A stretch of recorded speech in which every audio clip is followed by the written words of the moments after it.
Okay, good morning, everyone, and good afternoon, maybe good evening to those of you who are joining us from Europe and the Horn of Africa. The panel, on behalf of Haips Institute, I would like to take this opportunity to thank you all for joining us on what we are hoping to be a productive webinar. I also want to thank all our viewers who are joining us from across the globe for this timely discussion about the Horn of Africa region. We say finally because we know what's happening currently in Ethiopia and the upcoming elections in Somalia. My name is Abdul Abdi, and I'm the head of the Education and Human Development Research portfolio with Haips Institute. I'm privileged to facilitate and host today's discussion. I'm joining you from Minneapolis, Minnesota. It's about 70 degrees in November. It's wonderful outside. Before we start our discussion, let me share with you a short introduction of Haips Institute. The Horn of Africa Institute for Public Studies was formed 2 years ago and established its headquarters in Kismayo, Jubaland, Somalia. Haips' mission is to carry out an in-depth public policy analysis and empirically informed independent research that leads to a fairer, inclusive, and informed society in the Horn of Africa. That's what we're striving for. Haips Institute invited you all, five academics and experts on the Horn of Africa region to discuss Ethiopia's transition to democracy since Abiy assumed power in 2008. Our panel brings a rich and diverse perspectives about the underlying causes of the current democratic deficit and to some extent the deadly political deadlock in the region as a whole and in Ethiopia and Somalia in particular. We would like to also explore the implications of the current situation of Ethiopia to the wider region. So that's an area we would like to explore in today's discussion. Now I would like to introduce our first guest, Dr. Noor Hassan. Dr. Noor Hassan is Somali British academic, author, and a political analyst with extensive experience in the Horn of Africa. Among his political theory publications, Dr. Noor published various theory-rich lecture series on Somalia and Ethiopia. He holds a PhD in education and Master of Science in Systems Development and currently serves as the head of a department at North Kent College, London, UK. Dr. Noor will start our discussion today by introducing the topic and the discussion, but also propose an argument that the pandemic is not wholly responsible for the current democratic deficiency in the two countries. Welcome, Dr. Noor. Thank you very much. Thank you. And then I want to say a thank you to the panel. It's an honor for us at Haips, for you to join us. I just want to kickstart with the discussion. And if I could just remind the panel and the audience, our topic today is a democratic deficit in the era of pandemic. Obviously, we're talking about a COVID-19 pandemic. And the cases we're dealing with is the cases of Ethiopia and the Somalia. So, although if you look at the title and the theme, there's some kind of a understanding, or maybe a subtle meaning that the COVID might have had an issue with what we see now as a deficit or deficiency in democratic processes in that part of the world. I want to argue that although pandemic COVID has facilitated, it's not necessarily wholly responsible for the deficit now we're going to discuss today. And my assertion is that if I start with Ethiopia, I think since Abiy Ahmed, the Prime Minister of Ethiopia, came to power 2 years ago, I would argue that there was some kind of a telltale sign of Abiy not interested in the the current setup, which is an ethnic-based federalism in Ethiopia, and there was some kind of um, in Abiy's administration an ambitious way of bringing the power back, if there was any power anyway, in the regions to Addis Ababa. And I would say this. Obviously, Abiy started his administration in a very interesting way. He brought back a lot of much needed reforms in Ethiopia, and there was a genuine appreciation of what Abiy was doing. However, when probably after he won the Nobel Peace Prize, I would say, and I would argue, the reform, the democratic reform that he has started, slightly stalled. And for me, I will say that there are a number of reasons. There are a number of factors which perhaps maybe contributed to that. I will call it first. There's an Eritrean factor. Remember that Abiy's initial actions, policy actions, which he has done, was to really go out and single-handedly offer a peace agreement with Eritrea. The problem, however, while this was a much needed gesture, the problem was that agreement was only paced between two individuals. And I would argue that Abiy and Afwerki just found a friendship, and it has not been institutionalized. Of course, one can argue it might not necessarily be Abiy's fault.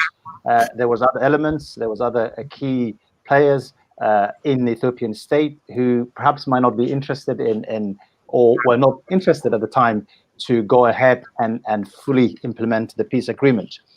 The second one is Abiy started somehow ignoring or sidelining some key players in the Horn of Africa. Remember that IGAD is the bloc that runs that part of the world. It's a very important states around in that. So the countries I'm talking about is Djibouti, Kenya, which we thought, and Abiy started having a good relationship, but it seems as soon as he established a relationship with Afwerki, perhaps Djibouti was sidelined. Kenya was also sidelined. And interestingly enough, Farmacho, who we know really came to Villa Somalia and gained his vote in the presidency on the back of being against Ethiopian state, was brought in. So for me, that showed me, and this was a pre-COVID-19 era. So that showed me Abiy, to start with perhaps a good intention, was not interested in the model that Ethiopia has been using, the government model, this federalism, state ethnic-based federalism that they have been using for the last 27 years. And I could see, not the majority couldn't see it, but I could see there was a telltale sign of authoritarian, if I can use the word. So therefore, my argument is that, yes, it has facilitated. Of course, I don't have the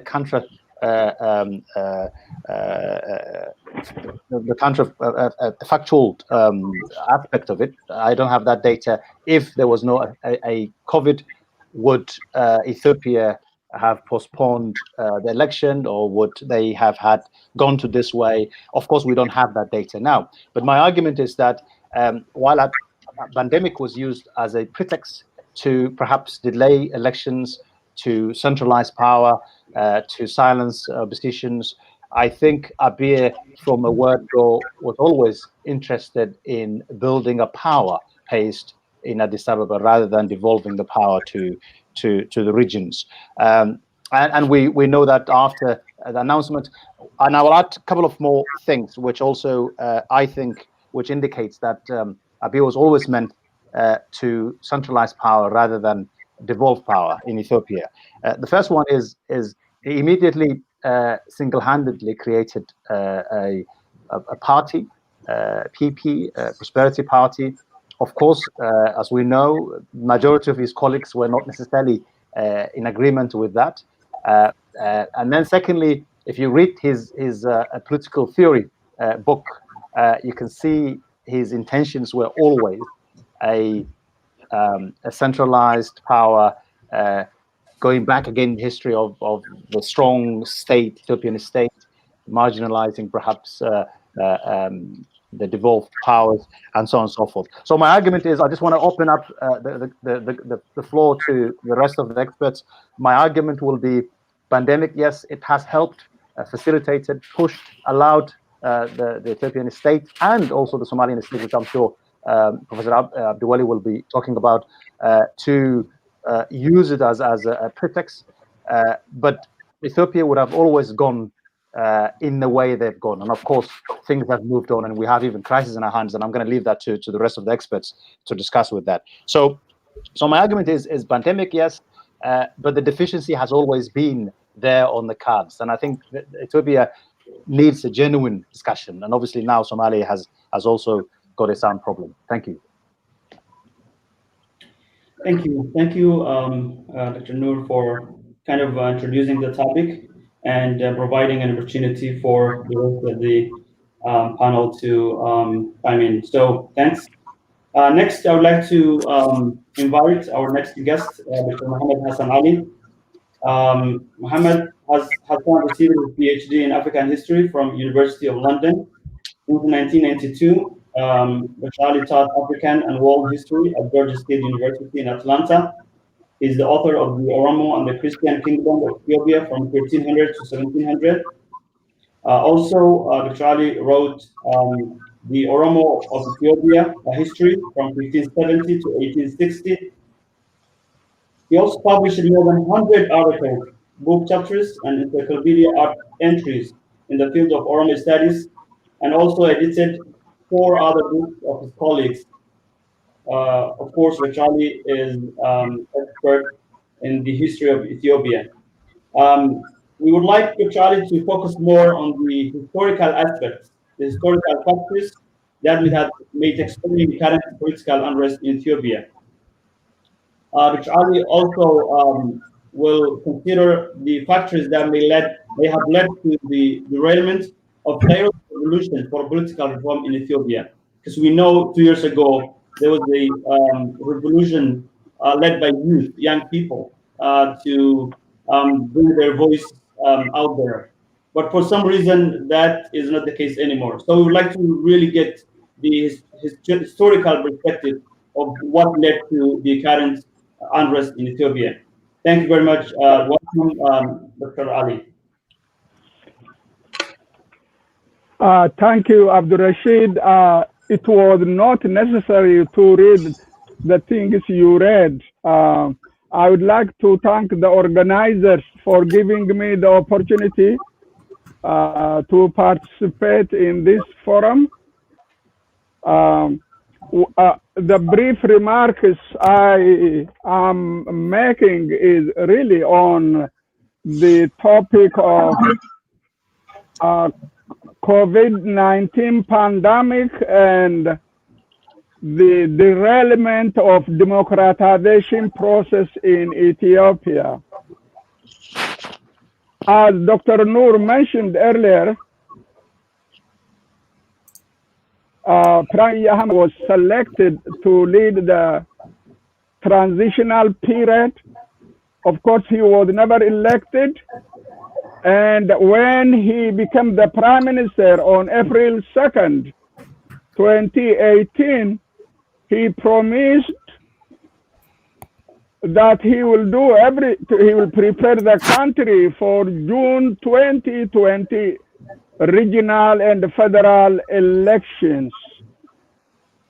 But for several months, there were very little work done in that process, except appointing an election commission handpicked by the prime minister.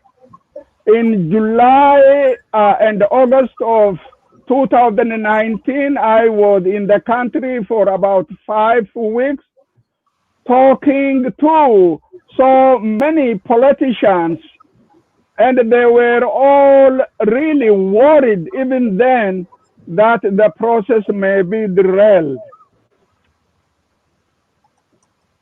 By March 2020, after Abiy formed his own prosperity party, it really became crystal clear to him and the members of his party that his party will not win an election, especially in Oromia by then, because most people were really alienated by the policy he was following. And then in April 2020, the prime minister unilaterally, they actually used the cover of interpreting the constitution, interpretation of the constitution for the purpose of postponing the election and extending the term of office of his government, and also extending the mandate of regional and federal legislations. Such massive violation of the constitution and abuse of power were all undertaken on the pretext of fighting COVID-19. When the new disease surged in Ethiopia, the leaders of the country, especially Prime Minister Abiy, they really started preaching to the people about staying at home, washing hands, mask wearing, and maintaining social distance for the purpose of slowing down the spread of the disease. However, most of what were suggested within the Ethiopian context really do not work. For instance, the stay-at-home policy could not really be implemented, as most people, especially in urban areas in Ethiopia, work in informal sector of the economy and depend on cash from hands-on labor to feed their families. Above all, those who were affected by COVID-19 would not really be, except very few wealthy individuals, they will not be able to isolate themselves for about 14 weeks, for 2 weeks or 14 days. This is because from my experience of visiting the city of Jimma, Addis Ababa, Bishoftu, Adama, Diredawa, Harar, it is really very clear. I have several friends in the cities I have mentioned. I have been there. I have been to their houses. In a single family, I have seen 8 people living in the same house with 3 rooms. And you can imagine if isolation is possible under that circumstance. COVID-19 also affected the Ethiopian economy.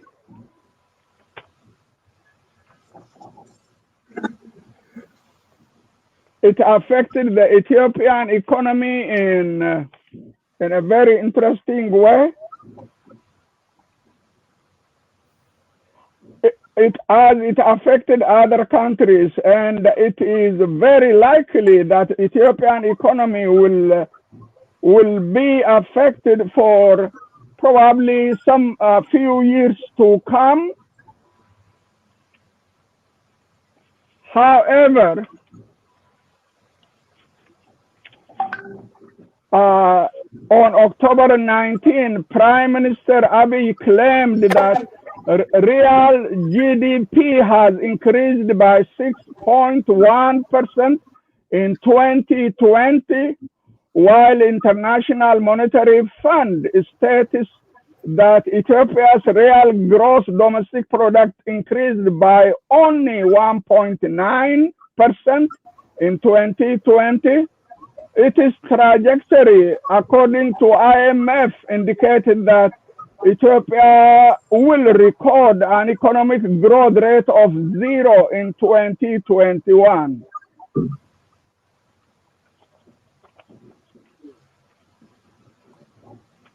In April 2020, there were only few cases of COVID, a few hundred cases of COVID-19 infections, and very few deaths at the time. It was at that time the Prime Minister declared the state of emergency for 5 months. Please correct me. I don't know any country that declared a state of emergency with few hundred cases of COVID infection. I may be wrong.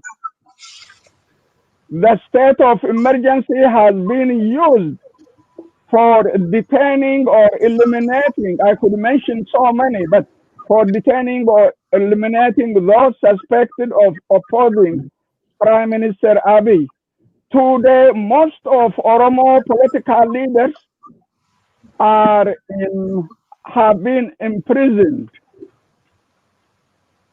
Since the declaration of a state of emergency, an estimated 3,000 Oromo nationals have been killed. This is according to Human Rights League of the Horn of Africa, Oromia Support Group. The figure may be exaggerated, it may be accurate, I don't know about that aspect. And around 30,000 Oromos have been detained in Oromia alone. It appears to me that the process of dismantling Oromia regional state is underway. That process was observable when I was in the country for about 5 years, 5 weeks, as I mentioned earlier.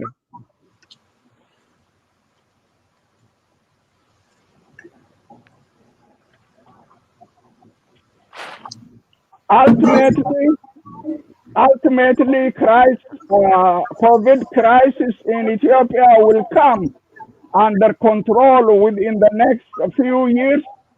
What worries me the most is the derailment of democratization process in Ethiopia, which may be a very dangerous and the most enduring legacy of COVID-19 in that country. That is what I have to say. If I may just add one point, the effort at controlling the pandemic at the beginning was promising.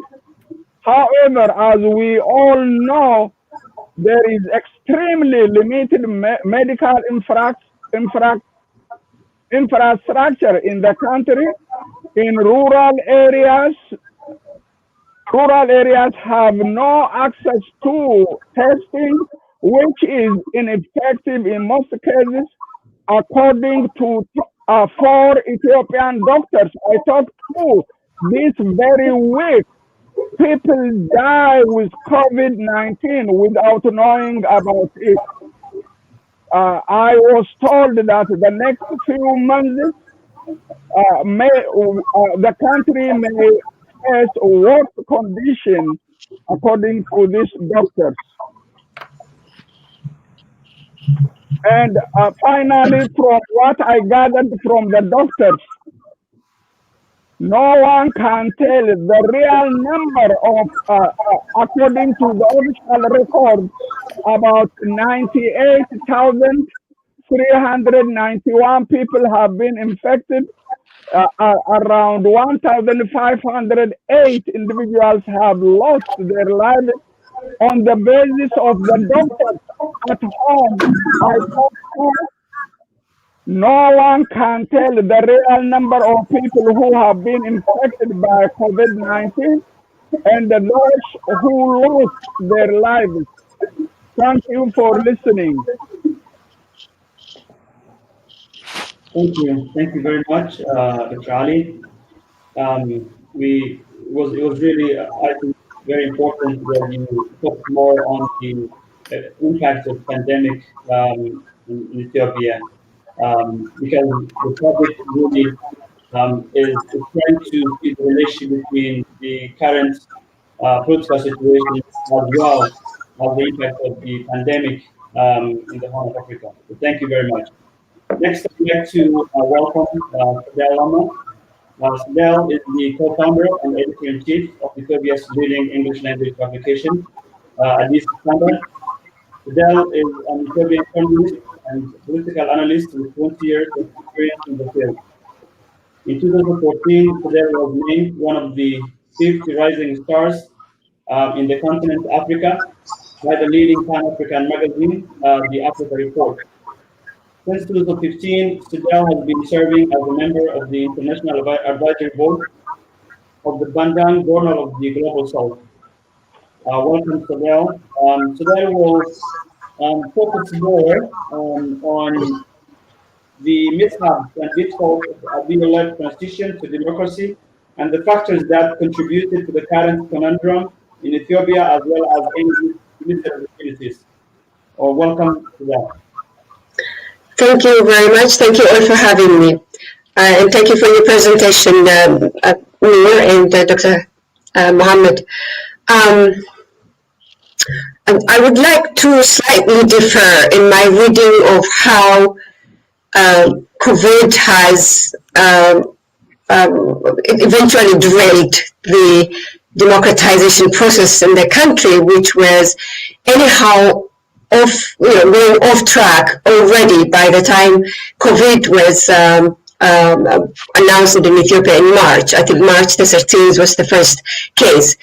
Why I like to defer on this is COVID was not really a bad thing to have happened for Ethiopia's process of democratization. In fact, my reading is that it was a blessing in disguise. It is how we squandered this very rare opportunity that mattered the most. And the way we squandered it traces back, it is a genealogy, if I can say it, to the way Prime Minister Abiy Ahmed has already derailed the promised reform that he promised for the Ethiopian people. Already by the time COVID was announced, there were signs, telltale signs, as Noor said it earlier, of the Prime Minister going above and beyond his mandate as an unelected Prime Minister, also as someone who represents a party that came to power in 2015 through a massively rigged election. We should not really lose sight of that. And so he comes from the EPRDF, the OPDO, one of the four parties, the four major parties. And the EPRDF has won, let's not forget, 99.6 or 0.7% of the election in 2015. So he comes from that position where this election was massively rigged and was a laughing stock for the rest of the world. So as someone who came from such a background, but by a stroke of luck became the Prime Minister because of the sustained protest in the country by the country's youth from Amhara region, from Oromia region, and from the south, as someone by a stroke of luck who assumed that position, thanks in major part for the protesters, his mandate, because the party was left with 2 years to finish its term from this rigged election, his mandate was very limited, and which was that to prepare the country to hold the first democratic election. So this was what the party has given him as a mandate. Many people credit the Prime Minister for a slew of reforms that he undertook. But let's also not forget that the reforms that he undertook were reform agenda that the EPRDF, before he dismantled it, in December of 2017, before he came to power, decided after 17 days of closed session and soul searching, in the back of the protesters, decided to undertake around 12 major reforms. That reform include reforms in the electoral system, reforms in the judiciary, reforms in the army, the security sector in general, what we call reform in the economy, and others. There are about 12 major points that the party decided, and also the peace deal with Eritrea. So these are around 12 major points that the party, the EPRDF, has identified as a deficit in the country that were leading the mass protest against that party, which rigged its term in office in 2015. So the release of political prisoners, for example, was a unanimous decision reached by the EPRDF, and so it was already being conducted by the time the former Prime Minister Hailemariam Desalegn resigned. He resigned just a few days after this massive release of political prisoners, and this was in February 2018. Prime Minister Abiy came to power in April 2nd. He was sworn in on April 2nd, and he took over the reform that was already started by Hailemariam Desalegn and continued pursuing that. And his first dramatic announcement was, of course, the peace agreement with Eritrea, the details of which we really don't know yet. And it remained hanging in the balance between the two, the President Isaias Afwerki and Abiy Ahmed, Prime Minister Abiy Ahmed. So, instead of conducting those major reforms as decided by the party, Prime Minister Abiy was going above and beyond his limited mandate that was endowed to him for 2 years, and was tampering with ideas of changing the constitution, changing the political order dramatically, and all in all, doing a lot of things that were agitating the federation. So by the time COVID was announced on the 13th of March, he was already, there were a lot of calls that the reform that he started, or he continued from the former Prime Minister, was going off rail. And then COVID came, and the state of emergency was declared for 5 months, as Dr. Mohammed said. But when this state of emergency was declared, yes, it is true that the positive cases in the country were very limited. The chances of the exponential spread of the virus was very limited. It was in its very early stage, but nevertheless, they have taken that measure in declaring the state of emergency, which would not have come to an end before the end of the parliament came to an end. So here is where the problem began in Ethiopia. As I said, he was already facing a lot of criticism for doing many things that were not really supposed to, as I said, tampering the idea of changing the constitution, the discussion about a united Ethiopia and all these things. But when the COVID came and the state of emergency was to stay there for 5 months, the parliament's session will have ended. And here is where Ethiopia's constitution did not lay out any way out, what to do when the parliament's term came to an end. And here's where the division came. There was a lot of calls for people to stick to the term, to conduct the election according to the constitution. The election was anyhow postponed twice by this time, so there were people who were saying we should stick to the schedule and hold the election. But there was also other people who say we cannot hold an election in a state of emergency, and the constitution is mute on what to do on this. And here is where I differ with a lot of people on both sides. One is that as it was new at that time, and the supply of PPP was very short, and the Minister of Health didn't really know, and we didn't know how to live with the virus at that time, as it was really in its early stage. I do not see the decision to postpone the election because of COVID as really fatal.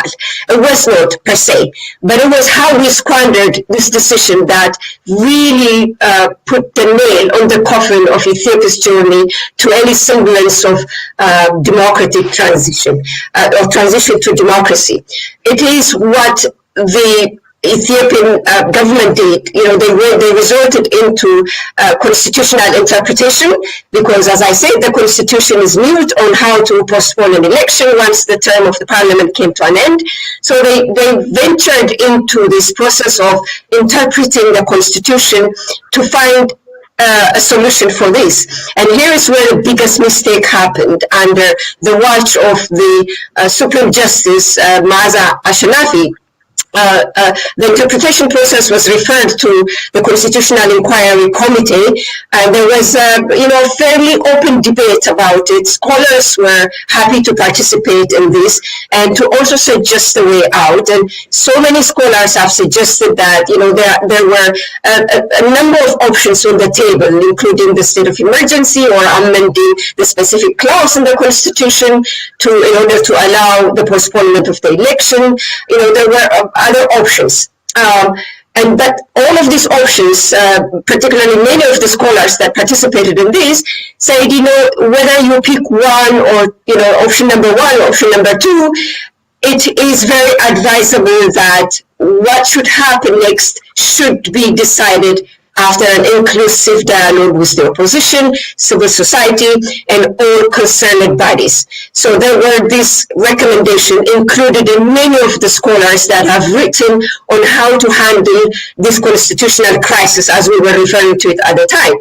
And here is where the mistake happened. The Constitutional Inquiry Committee took the task of interpreting what to do in the postponement of an election and in the deferment of an election because of COVID. And that's when they came up with what they interpreted the Constitution and said, they just came up with a blanket approval of the incumbent's time in office for 1 year. And then not only that, but I think the most deadliest decision they did at this time was, until elections took place. And these elections were supposed to take place when the World Health Organization says COVID is no longer a threat to public health. And so this means essentially postponing the election indefinitely and at the same time giving the government a 1 year blank check to do. There was no limitation of what this government is going to do, whether this government, the incumbent should be endowed with changing the constitution or even, writing new laws and all these things. They just decided that the entire government, the executive, all branch of the government should continue for 1 year, and the election will take place, but the election will take place only and if only the World Health Organization says it's no longer a public health threat. And this is when the opposition space got agitated. This is when the critics got louder. This is when people started to come out and confront the Prime Minister. Your time is going to be over as of the 30th of September, and we are all going to be the same. And at this time, a very tense atmosphere came to occupy the political space, which was already very competing because of the unprecedented opening in the political space that the Prime Minister has done by inviting political parties from abroad. So there was a lot of expectation about this election, and when suddenly everything came to this grinding halt, the space was agitated. People, the prominent politicians that are behind bar today, the Jawar Mohammed, Lidatu, Skandar, all the leading political figures that we find behind bars today started to challenge that decision that was reached by the Constitutional Inquiry Committee. And this is why, and this is how we really squandered a golden opportunity instead of going into this experiment of discussing the constitution and reaching at a consensus, at some sort of consensus, maybe unanimous or not, some sort of consensus between the competing parties, civil society, the ruling party, all stakeholders together on how to postpone that election, or on how to hold it after once it's postponed, reaching some kind of consensus on what should be the governing mode within this period of time, and all this. Instead of that, what happened is that blanket approval by the judiciary, by the inquiry committee led by the Chief Justice, and then we find ourselves, what happened after that was just a complete downward spiral of the democratization process we find itself. And it's also the reason why we found today, whether or not ourselves discussing whether or not there will be a civil war erupting in Ethiopia, or what's going to happen between Tigray regional state and the federal government, because the Tigray regional state had outrightly rejected the decision reached by the Constitutional Inquiry Committee and single-handedly went to conduct its own election, regional election. And once the TPLF held its regional election, and then it came to a conclusion that, look, we are a legitimately elected government. They formed the regional executive, they formed the regional government, and they immediately delegitimized the federal government, because the federal government, according to the TPLF, has unconstitutionally extended its term in office through a dubious decision reached by the Constitutional Inquiry Commission, and then they outrightly delegitimized the federal government. And that was a very dangerous path, because the federal government also delegitimized the election that took place in Tigray, despite more than 2.7 million Tigrayans took part in the election. The result was, nothing new than the elections that were taking place in Ethiopia in the previous years when TPLF was in power, 100% win for TPLF. And all this, but the political fallout out of this unfortunate decision by the Constitutional Inquiry Committee, which was approved by the House of Federation, by the way, is that we find today on the verge of what could potentially be a highly destabilizing conflict in the whole of Africa. And it all happened because of COVID, yes, but because of how we squandered the opportunity COVID has given us to discuss, and even as we postponed the election because of COVID. And this is where we find today. So it's related to COVID, but also how we squandered it. All in all, thank you very much. Thank you, Sajal. I would like to also now cross towards the Indian Ocean, towards the peninsula, Somalia. And welcome Dr. Abdul Gas. Abdul Gas is well known, is a Somali-American professor, economist, and politician. He served as the Prime Minister of Somalia from June 2011 to October 2012. And briefly, Dr. Gas afterwards became a member of the parliament in the newly formed federal parliament.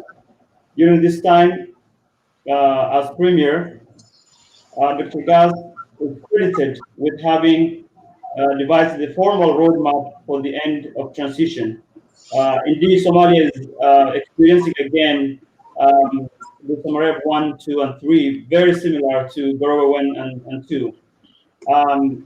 That process provided clear benchmarks leading towards the establishment of permanent democratic institutions in Somalia. On January 8th, 2014, Dr. Gas was elected the 5th president of Puntland, one of the 5 federal member states of Somalia. Welcome, Dr. Gas.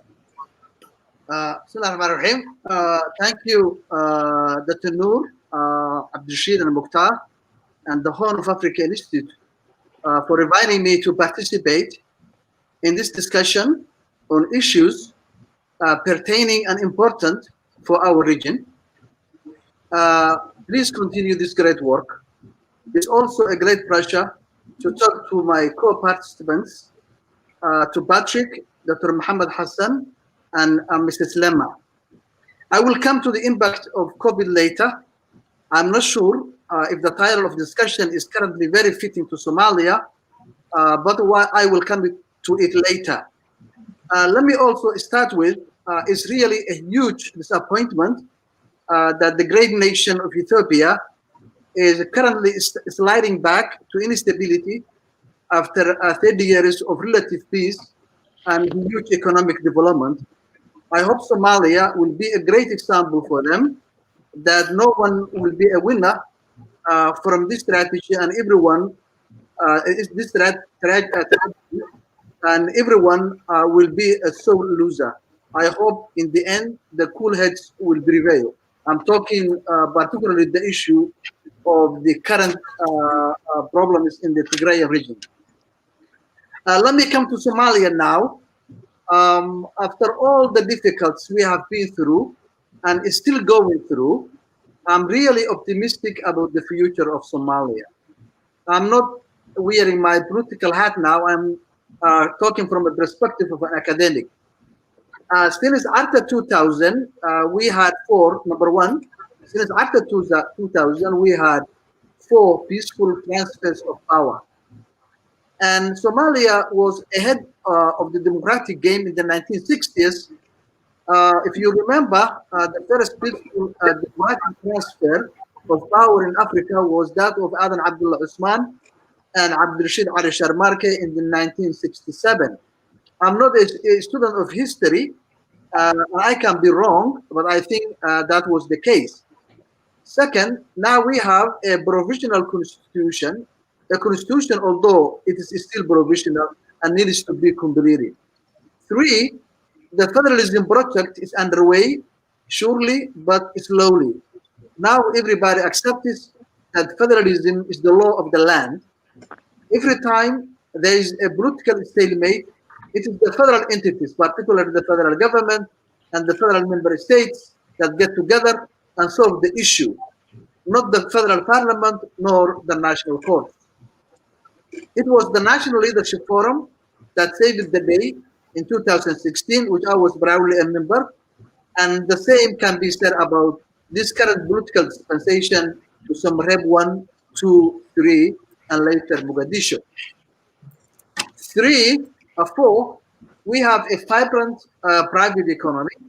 One of the, I can say, as Mrs. Lemba said, one of the good things that came out of the collapse of the military regime, the Palestinian in disguise, is that it has unleashed all kinds of economic freedom. It brought out the entrepreneurial spirit of the Somali people. And as we all know, Somalis are inherently capitalists. Number 4, we have a huge, powerful, and productive diaspora. Obviously, the likeness of Ilhan Omar and Ahmed Hussein of Canada. And the returnees from the diaspora also changed the landscape in Somalia, both politically, socially, and economically. This is also one of the silver lining of the civil war. Number 5, we also have a very active and vibrant media, the 4th branch of the government, so to speak. I think President Farmajo now owes a lot to the media, particularly the social media. It is the social media that catapulted him to the presidency. Obviously, you need the media for the democracy to prevail. I'm saying all this to put these things into perspective. So let me remind you where we were in the 1990s and where we are now, then you can understand why I am saying I'm optimistic about the future. We moved from a terrible civil war where hundreds of thousands of Somalis lost their lives. Then we had warlordism. Remember the notorious warlords. Where are they now? They are either dead or peaceful pussycats now. Then we have the Islamic Courts Union. Then we have the fragile transitional governments. And now we have a fully fledged federal government, although still a lot of work needs to be done. So it's a great achievement, I can say. that we are now talking about the types of morals of election instead of famine, piracy, civil war, and what have you. Let me come now back to and talk a minute about the current election, which is the biggest talk of the town. One of the recent traditions of the Somali political process, albeit a good one, is the peaceful turn of political leaders every 4 years. We are expecting the same this time around. No leader, however powerful he thinks he is, can unilaterally extend his mandate. Period. A technical extension of few months is acceptable, but nothing more than that. The question now is, what type of election suits the current situation of Somalia? Our preferences will have been a one person, one vote model. And Somalia has a tradition of directly electing their representatives to the parliament in the period of 1960, 1969. So this is not a new thing to Somalia. I myself, I always advocated for this model. If you take example from the streets of the Somali towns, you will find out that most Somalis hate the dreadful 4.5 formula, including even those who benefited from this same system. Why? Because everybody knows it's bad. It's bad for governance. It's bad for Somalia. It's clan-based formula, and it's not sustainable in the long run. However, the successive governments, mainly the last two political dispensations, miserably failed to lead the country to a better model. Direct voting entails many things, including liberating the country from Al-Shabaab, stabilizing it, establishing solid administrations in the regions, registration of voters, civic education for the public of how this democracy works, and creating an environment conducive and peaceful enough for a direct voting to take place. None of this has been done. Moreover, the provisional constitution was supposed to be completed by now and put into referendum. The one we ratified through the Constitutional Assembly when I was Prime Minister in 2012 is still in place and in use. And that was over 8 years ago. So you can say that the last 8 years, no progress has been done in this regard. Now, we are where we are now. How do we move forward? Since we cannot have what's ideal and good and preferable, we should think what's politically and administratively feasible. And that's why the current so-called indirect election is the only game in town. What does the future hold for Somalia? I think this election is very crucial for the future of Somalia.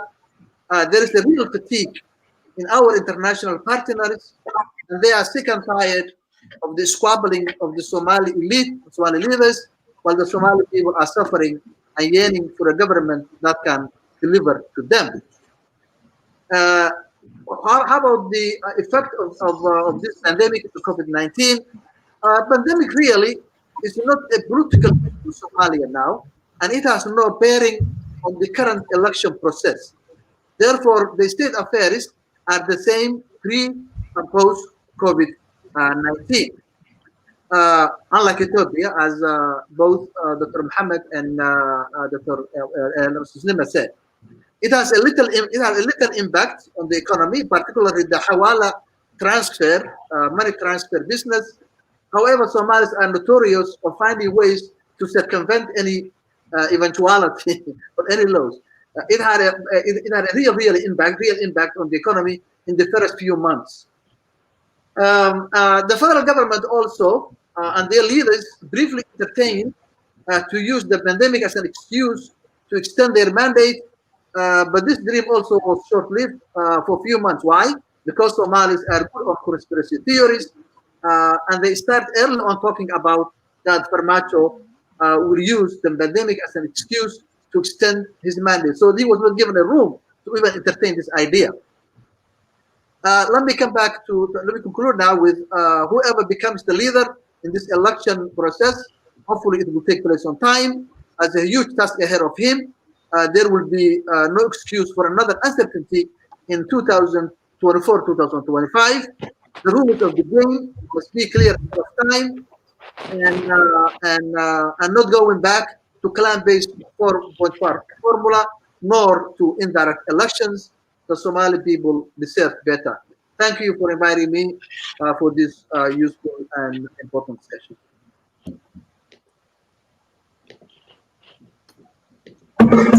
Thank you, Dr. Abdulwali Gas, for sharing your perspective on Somalia.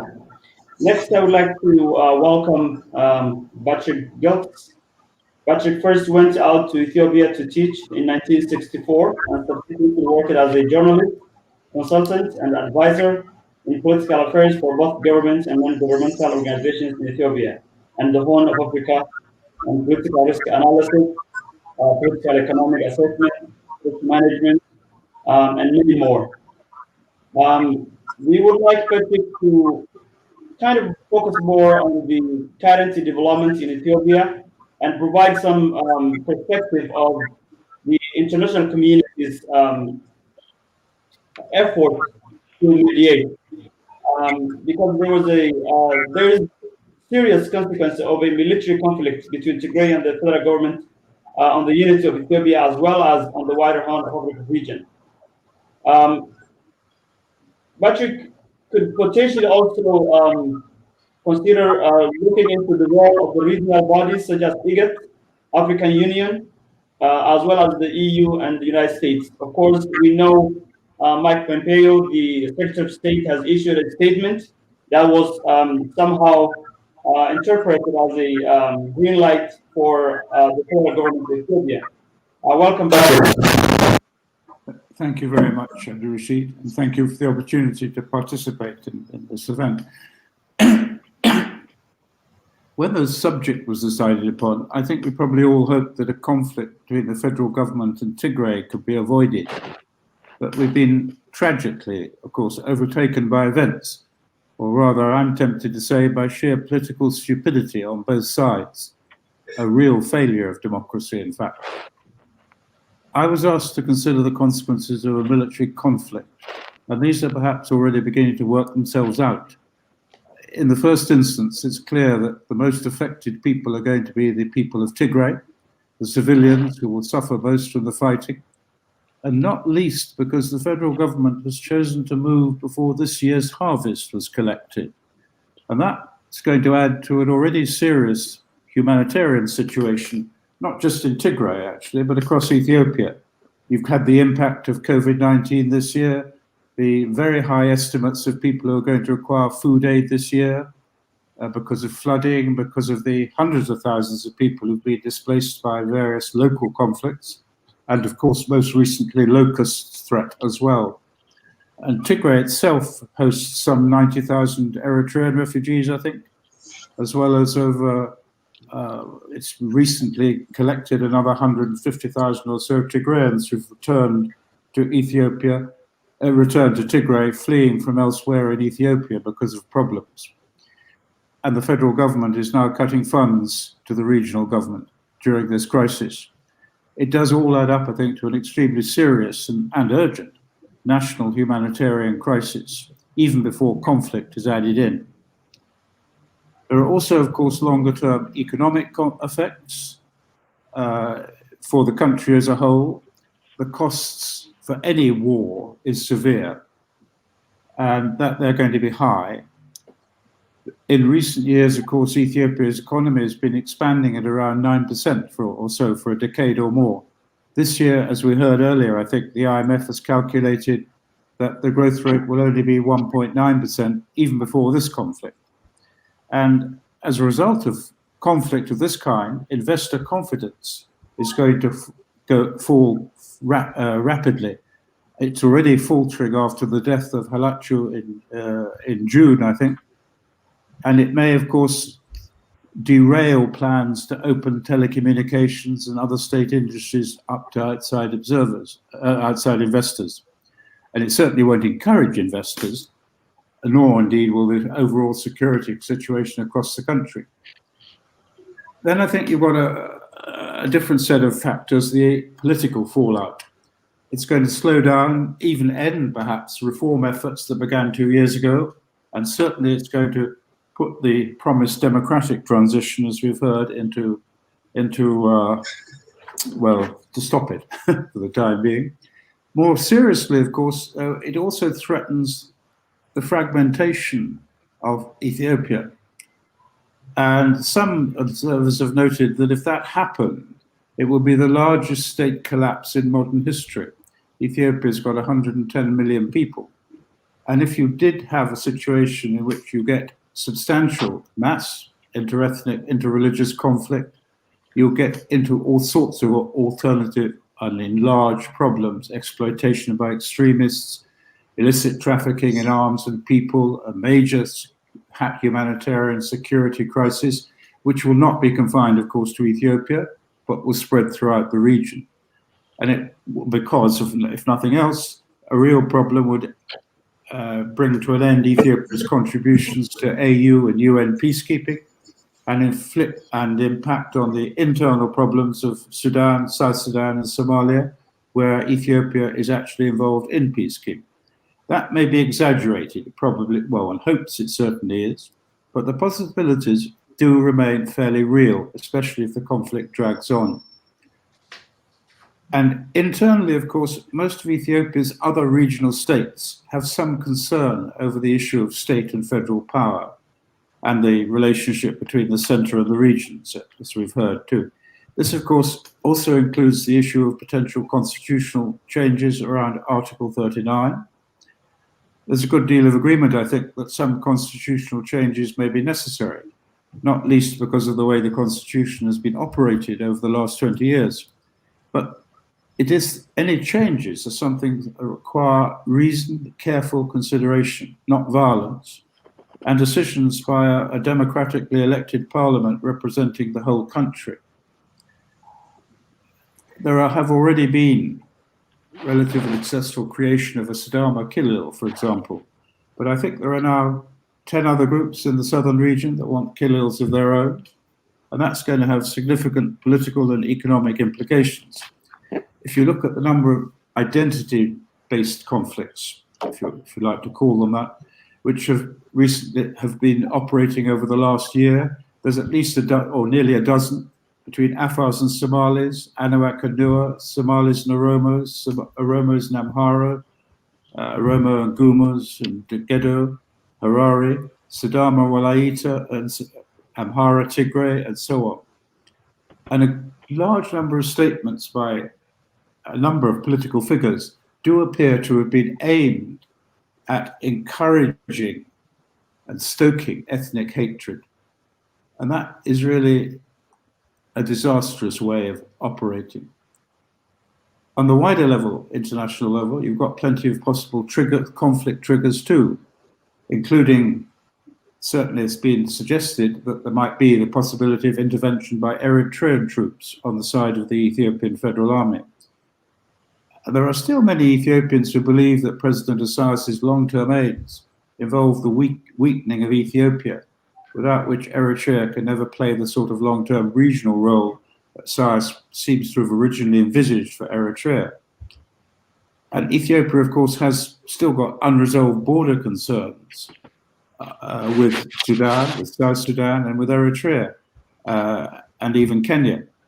And of course, the unresolved problems over the GERD, or dam, with Egypt, where there's been a failure to make any further progress in the technical negotiations this week.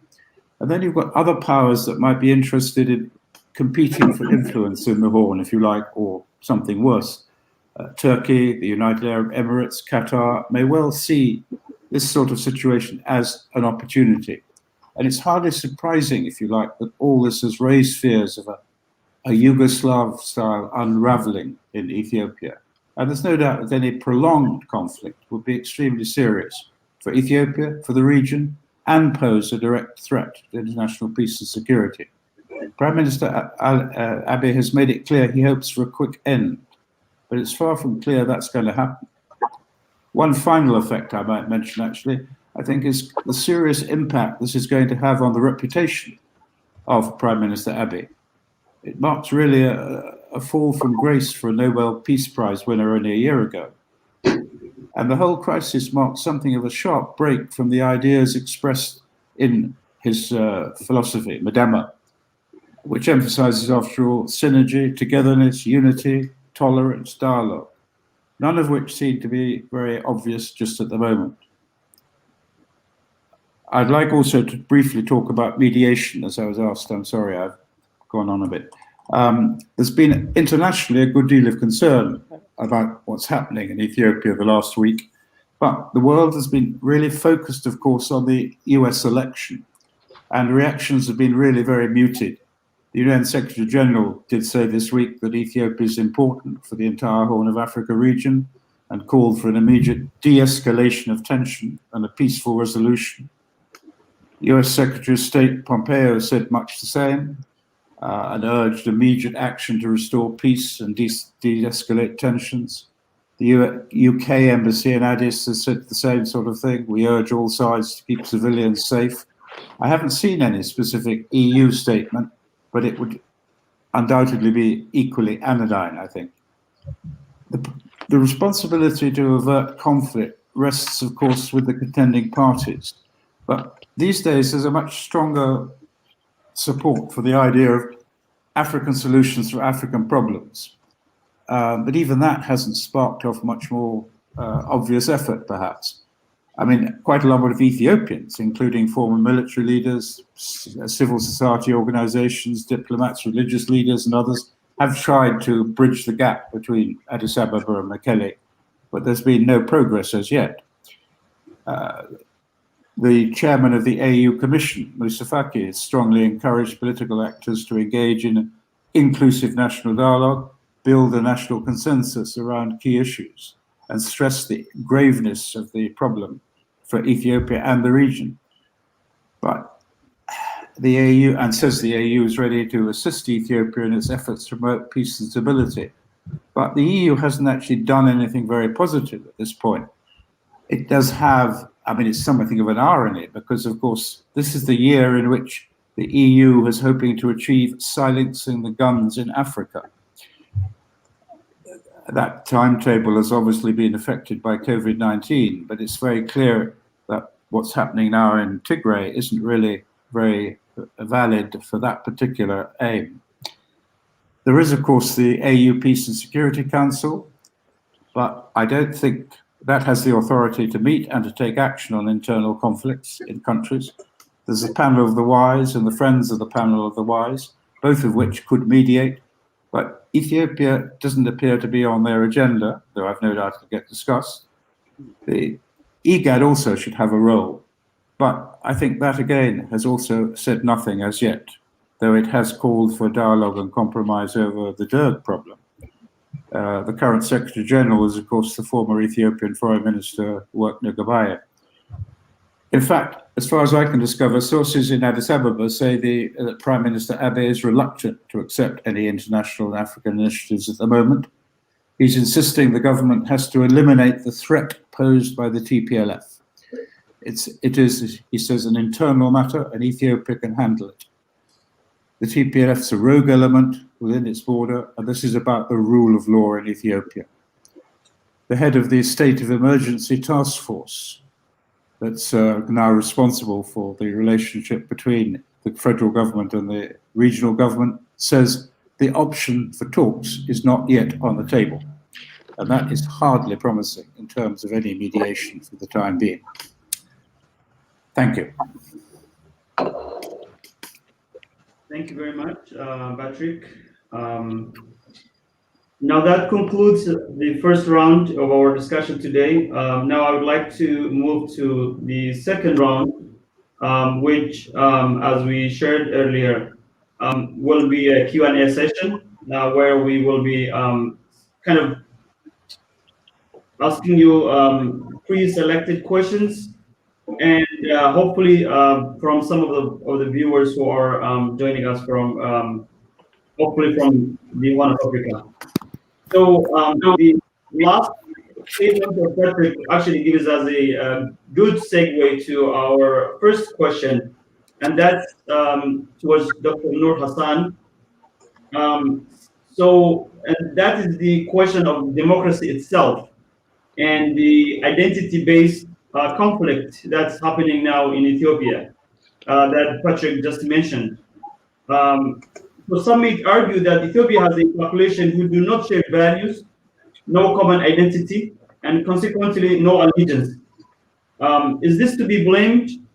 And Abiy Ahmed is really running against a wall and not necessarily making any proclaims for what's happening now in Ethiopia. Dr. Noor. Thank you very much. I think homogeneity of any society is not a prerequisite for democracy. I think if you look at the democratic countries around the world, they all have some kind of differences. So yes, it's true, Ethiopia is a multinational, multi-ethnic country. It's a country that started with violence and suppression and land grab and subjugations.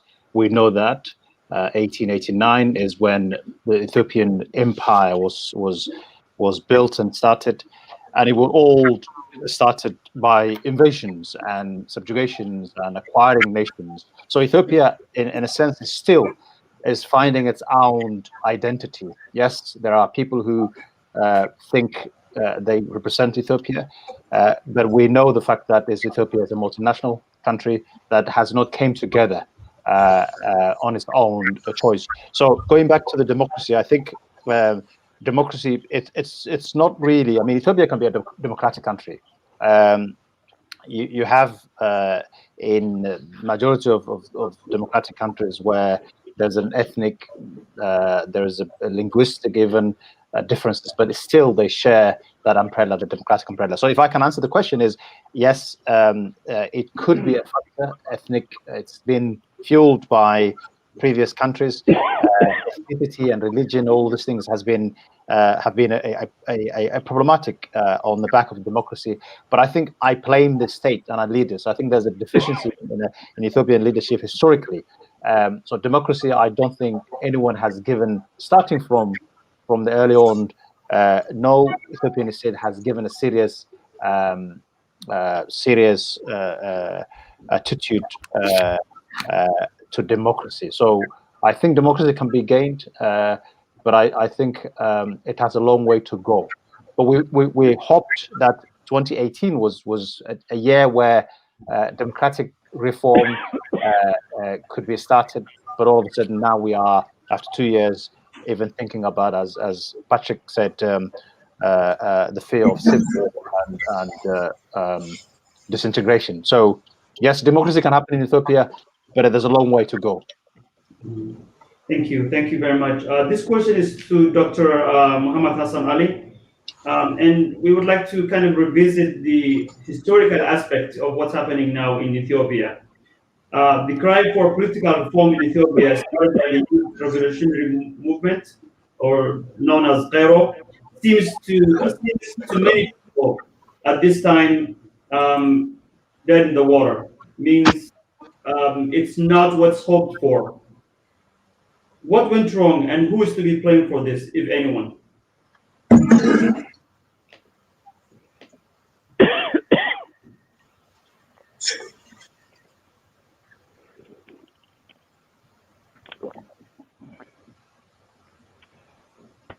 Abdurrashid, thank you.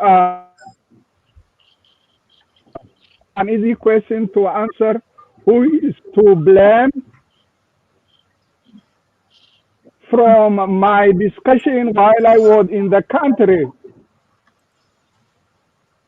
almost 13 months ago, more than 13 months ago, it was very clear that the people who surround Abiy Ahmed, and he is firmly convinced that he has to destroy the existing federal structure. In that project, number one is Oromia.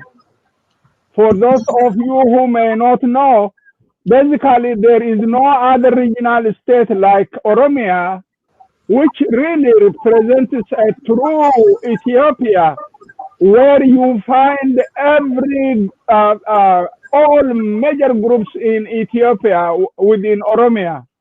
And the people have lived and will live together relatively peacefully. I want to just make one point very clear. I grew under old Ethiopia, and up to 1974, most of you probably may not know, Patrick definitely, and Sadale definitely knows. It was not permissible in Ethiopia to write, to preach, to teach, to broadcast in Oromo language before 1974. And it was only in 1991, after 1991, education in Oromo language was allowed at primary school level. Now there is a plan to reverse that one. Utterly stop. This is not a speculation. I heard from the Prime Minister himself, who said, we have one country, we have to know that we have to have a single language. And he said, Oromo children have to learn Amharic from first grade. It is very clear. It's very, very clear. And the people clearly understood. Remember, what brought Abiy to power was the struggle of Oromo youth, generally described as Cairo and the Karre. It was on the back of at least 6,000 Kairos and 30,000 who lost their lives, 30,000 who were wounded.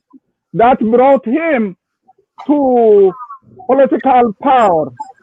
Long before Abiy became, now it is becoming very, very clear, long before he became the prime minister, actually years, he was working secretly with Bimbo 7, Brahanu Naga, who is his main advisor now, who openly says in 2005 at a conference where I participated in London, at London University, that if, remember there was an election in 2005, and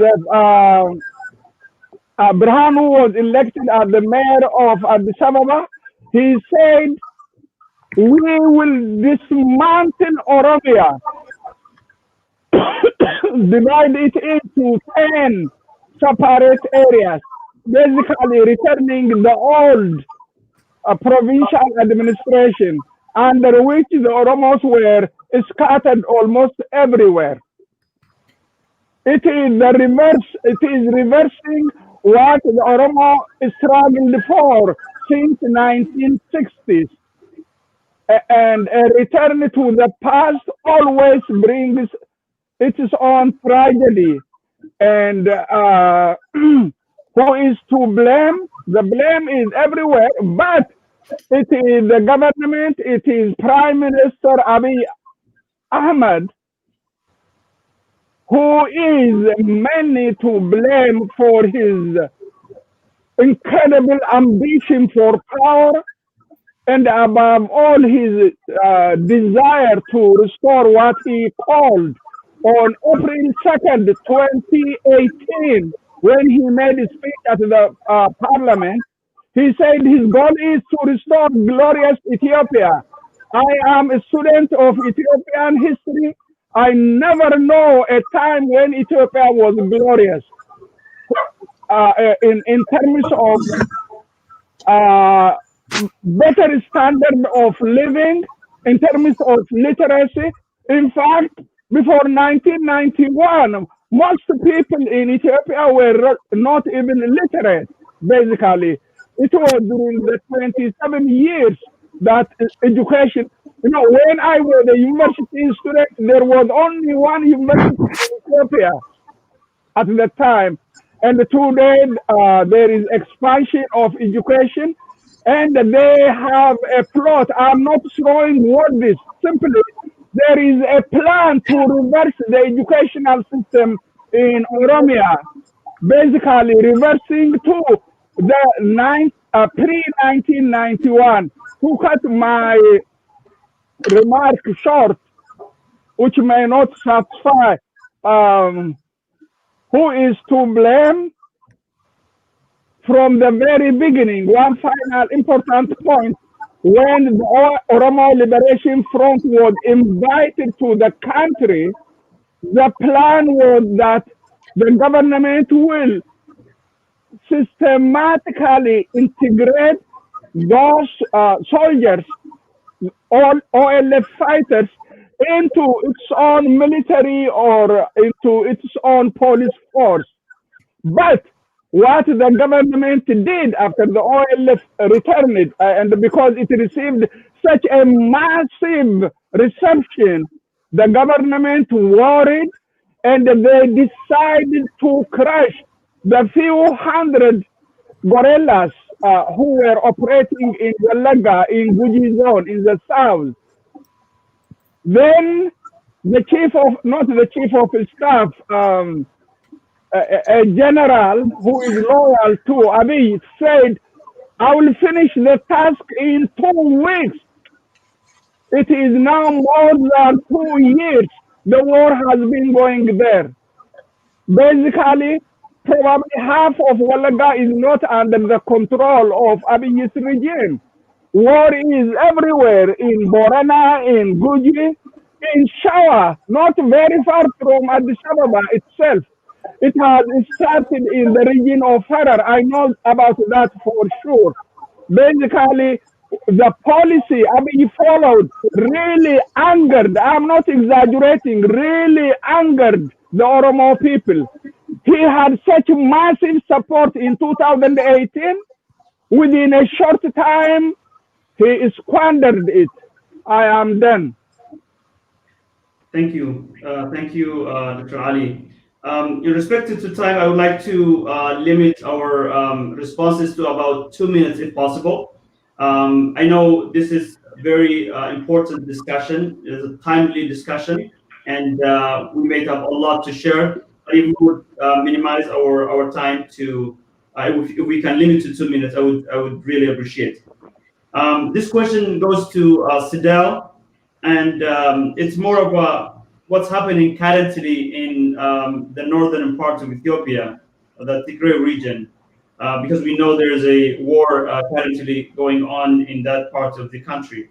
So what are the short and long-term consequences of the current war between the Tigray regional state and the Ethiopian National Army?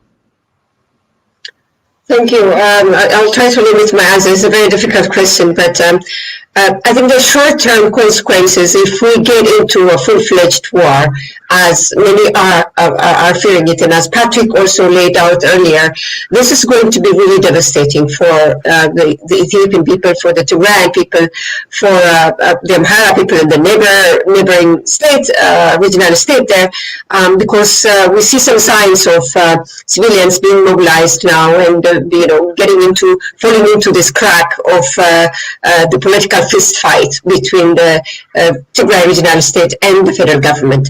And this would have a very devastating consequence, not only for the horizontal relations of the people of the two regional states, but also in general for the country, because this is going to really suck in everybody. It's not only that, we have heard that all regional state governments are mobilizing the regional special forces to come and join the federal army in this pursuit of what Abiy calls criminal gangs in the north. So the short-term effect will be a devastation of a civil war if we get into that full-fledged conflict where brothers are going to be killing other brothers, and it would be really, and the memories of that is very, very fresh in Ethiopia.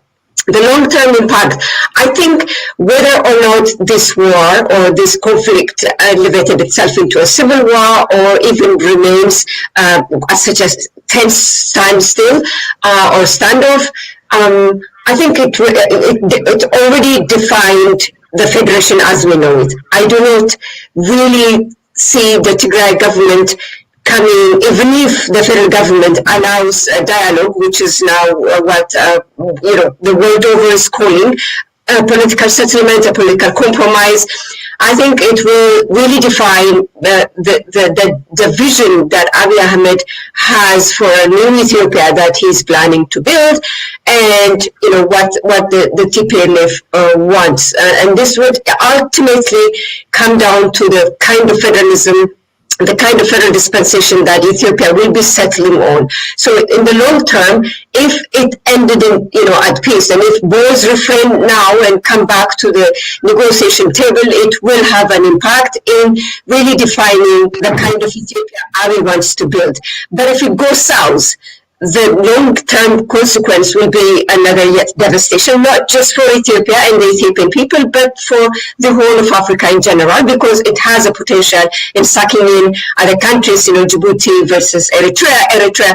We're not even sure that this war is not going to cross over Eritrea and is not going to be fought on the Eritrean land if they pursue the current path that the prime minister wanted to, and if it escalates into a civil war, we don't know if this is not going to be fought on the soil of Eritrea. So it has that potential of destabilizing this already fragile region that we call the whole of Africa. Thank you. Thank you, Sadal. This question goes to Dr. Abdouali Gas, and everybody is now looking towards Somalia and the upcoming elections. Of course, the federal government proposed what they called one man, one vote. Obviously, that did not work, and there was a constant delay in terms of the election schedule. Finally, we have some sort of election schedule and indirect election system that was agreed upon by all the stakeholders of the Somalia political participants and actors. What do you think, Dr. Abdouali, will be the outcome of the upcoming national elections of Somalia, and how will that continue and promote the negotiation process of Somalia as a strong, stable, prosperous government of Somalia? Thank you for the question. It's a very good question. Before I answer it, let's again put this back into historical perspective. Some of the questions you sent me was about why it's taken too long for Somalis to establish a real good governance structure for the country. If you look at the history of nation states, governments come into being either in two ways, either through accidents of history or through force. Somalis were clans, and then the British came, then the Italians came, then they established some modicum of administration, and we built on that. And that's how the Somalia came into being, of course, through colonial powers.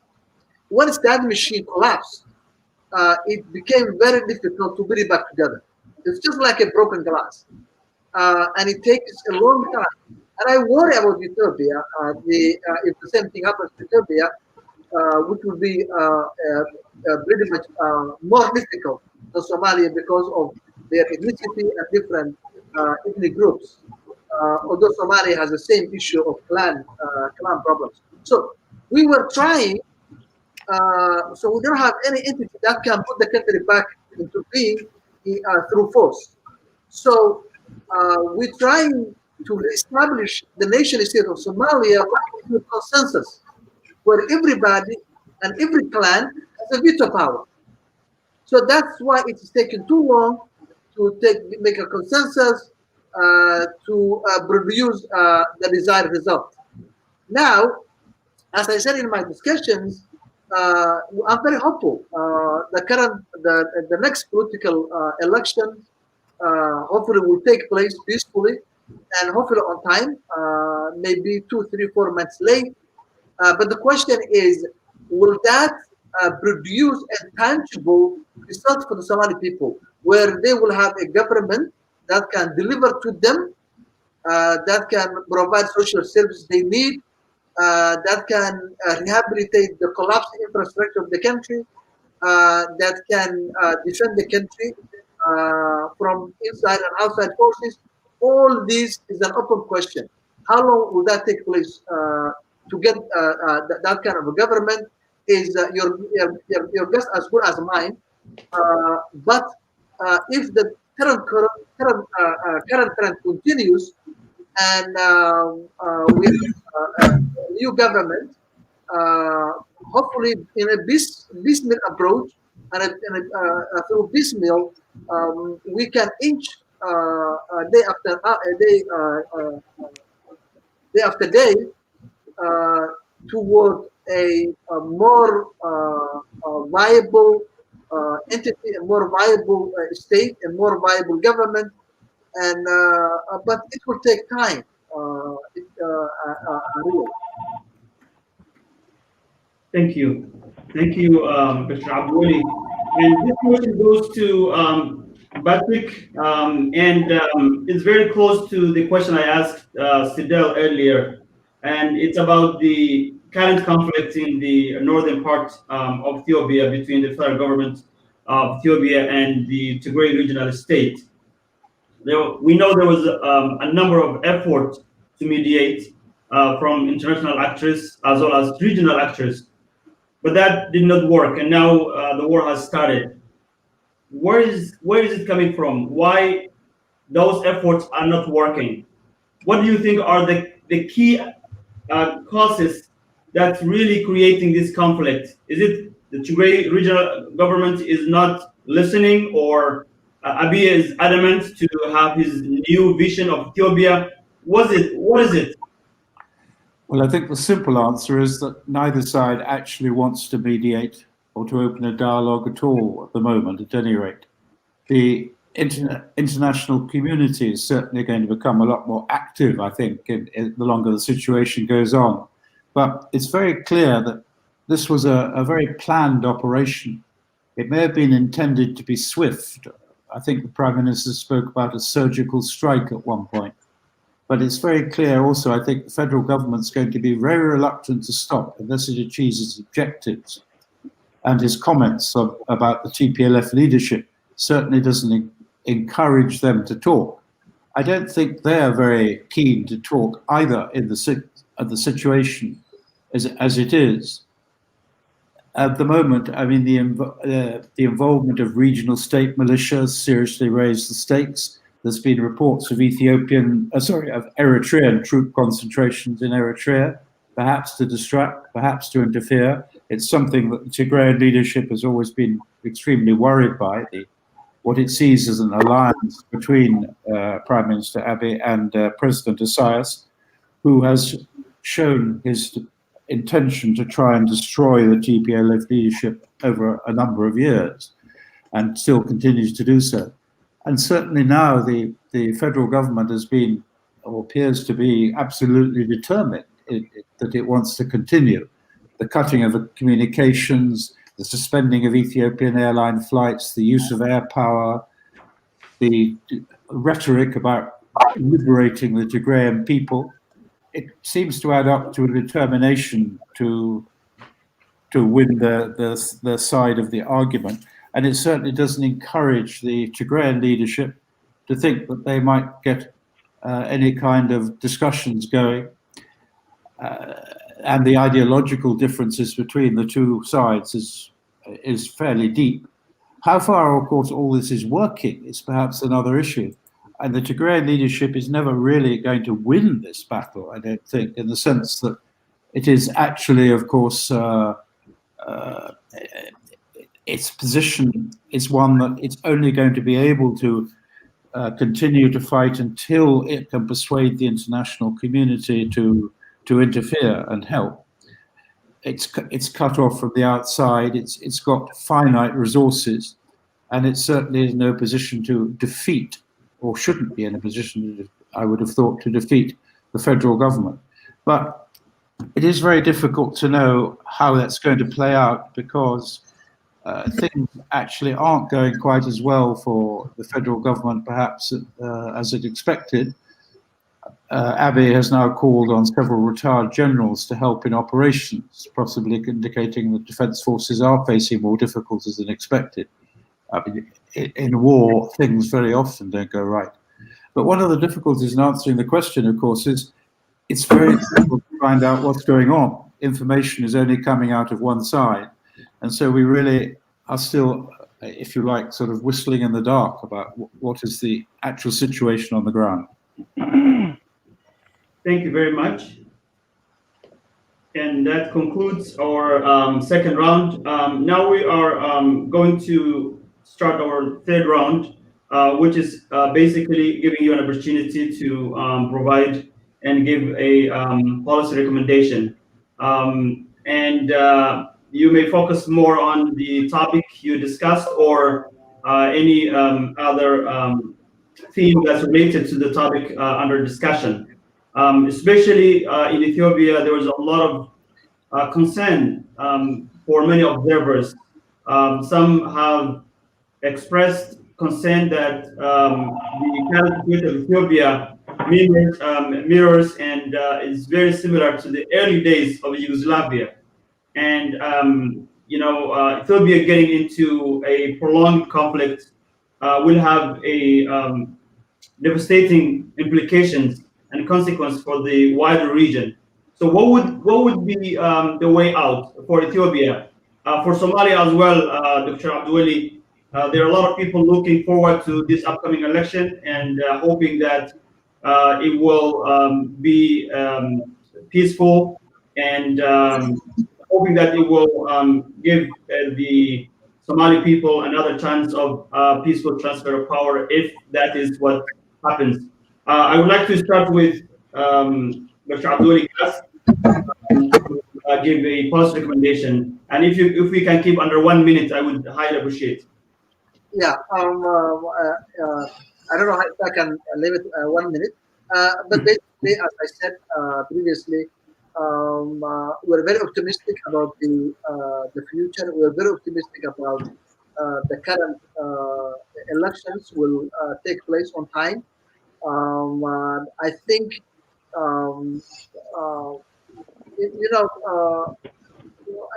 worried about now if the ethnic federalism of Ethiopia is now becoming unsustainable, will the clan federalism in Somalia work?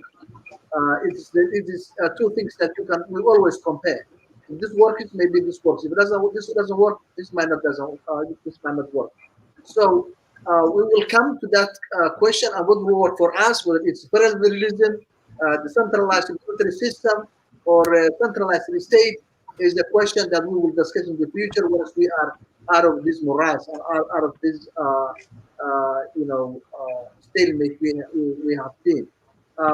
So my recommendation for Somalia is I will give actually more recommendation to the international community because we are now currently feeling that the interference of some of our international partners through the political process and through the development of the governance structure of Somalia is detrimental to the future of Somalia.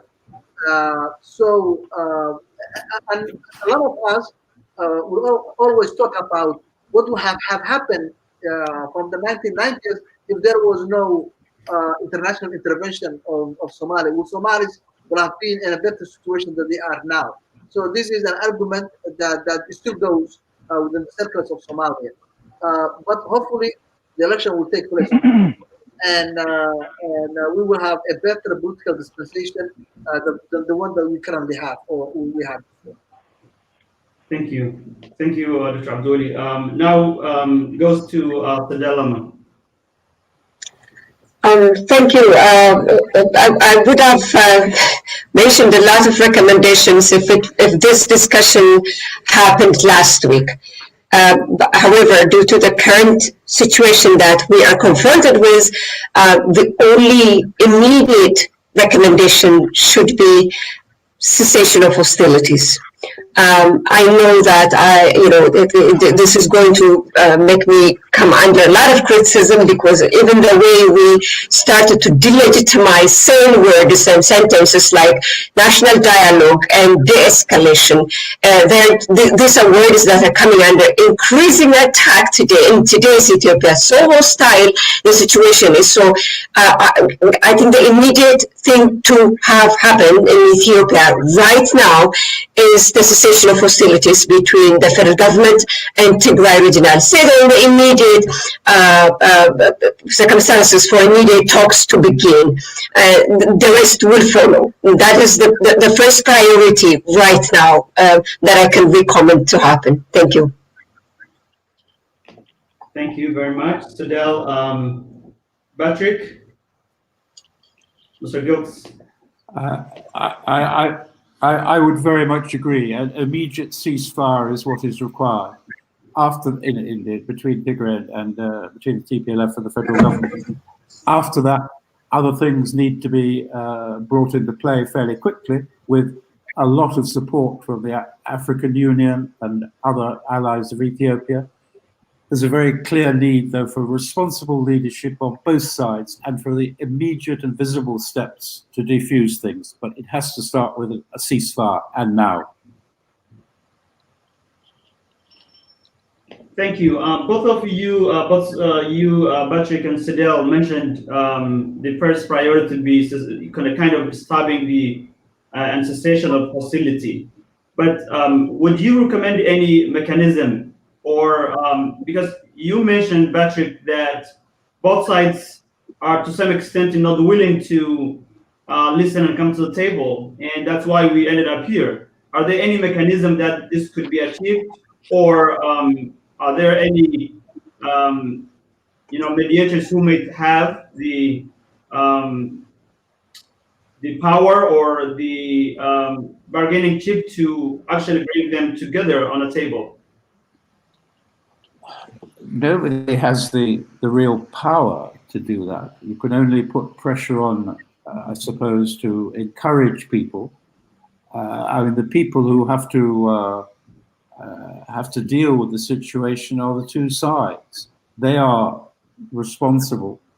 It's their responsibility to defuse the conflict. Others can encourage them.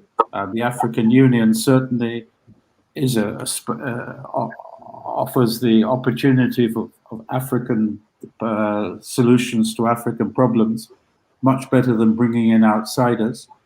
But again, one has to come back to the fact that the people involved have to be the people who take the decisions to stop fighting, and then to move on to produce the sort of mechanisms that will include ways to resolve the problem, to produce an inclusive political dialogue, release political leaders, reopen political space, and restart all the things that were brought into play a couple of years ago after Prime Minister Abiy came to power.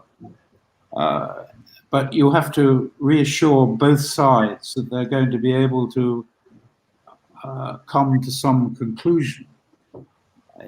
There is no real mechanism that can do this. This is one of the failures so far of, if you like, the international community, but also of the African Union, in terms of disputes that you have in the continent. How to deal with armed disputes is a problem which has not yet been resolved. And it's got a long way to go before that will be worked out. Okay. Thank you very much. Dr. Muhammad Ali, welcome, please. My name is Muhammad Hassan. Ali is my grandfather's name.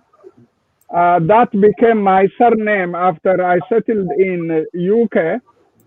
My recommendation is really very simple along 3 short points. The first one is release of all political prisoners. As Patrick said, as Sadale said, opening up political space and they have to discuss about this issue. The most immediate one is the war in Tigray. It is the war. This war is a very dangerous war.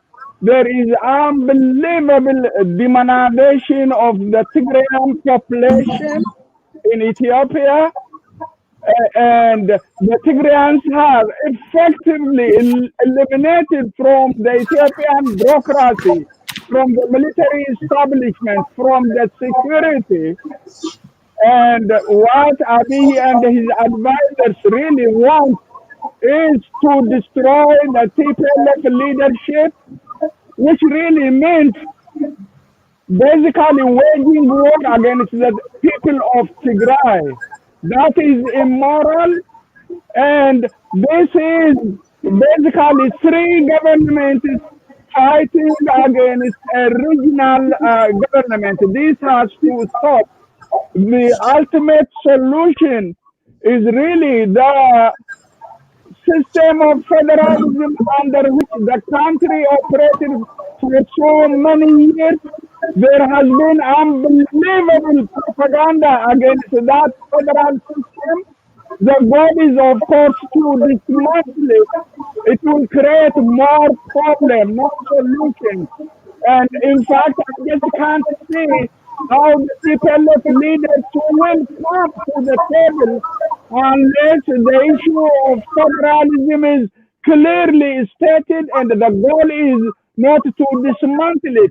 In fact, only 2 days ago, a top advisor to Prime Minister Abiy, Ahmed, said, once we crash, once we destroy the conflict in Tigray, once we eliminate our enemies there, we will return, and the next one will be the Oromo, who have been resisting for almost 2 years. I am done. Thank you. Thank you. Thank you very much. I know we have kind of went over our time. I would like to welcome Dr. Noor to make his recommendation, as well as make a few remarks on behalf of Haips, and thank our participants. Welcome, Dr. Noor. Thank you. I think I agree with Dr. Mohammed, Hassan, Ali, Sadel, and Patrick.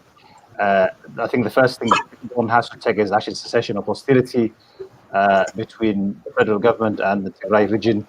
But I'm not really, unfortunately, as optimistic as some of my colleagues are there. I think the war has started now. I think if you look at very quickly the history of Ethiopia, what you will learn is Ethiopia has never settled. It's a conflict in a peaceful manner, starting from a long way. They always settled at the peril of the gun.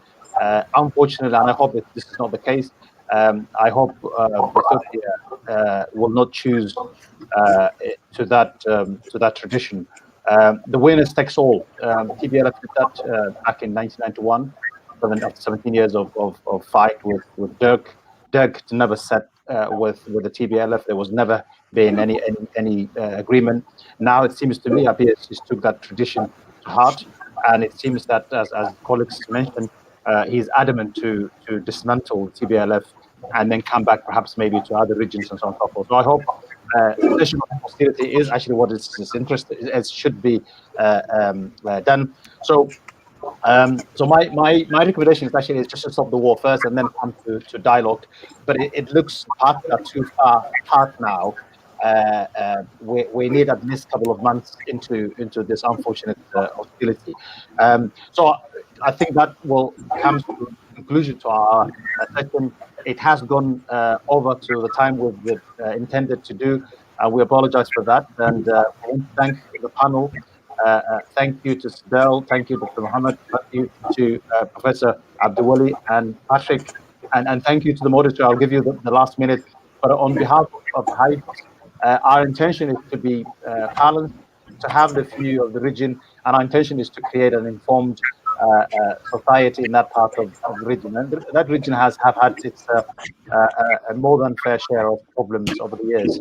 So we hope this discussion will continue, and we hope we have contributed to a dialogue or some kind of a discussion which will from now on take into the future. And I wish all the best to the region, and I think Ethiopia, as Professor Abdulwali said, what happens in Ethiopia is the second largest country in Africa. It's the second most populous country. It's a multinational, and as the saying goes, if Ethiopia sneezes, the region will catch a cold. And I'm afraid that's what's going to happen in the Horn of Africa, as Sidel said, in Djibouti, Eritrea, Somalia, and even South Sudan, and so on and so forth. So thank you very much. Thank you. Thank you, everyone. I want to thank, before I conclude our webinar today, I want to give special thanks to the Haips Institute team who made this webinar possible. Abdul Hakim Class, Ahmed Hayat Abdul and Mukhtar Yusuf, Mr. Hero. Thank you all for making this a success. With this, we conclude our session on the democratic deficit in the era of a pandemic, the cases of Ethiopia and Somalia. I once again thank our distinguished guests for their participation of today's great panel discussion on the candidates development on the Horn of Africa. Also, I want to thank to our audience for joining us, and please visit Haips Institute website, www.haips.org, and continue to tune in for more interactive and informative webinars like this. Thank you very much. Thank you. Thank you. Thank you. Thank you very much. Thank you. Thank you. Thank you.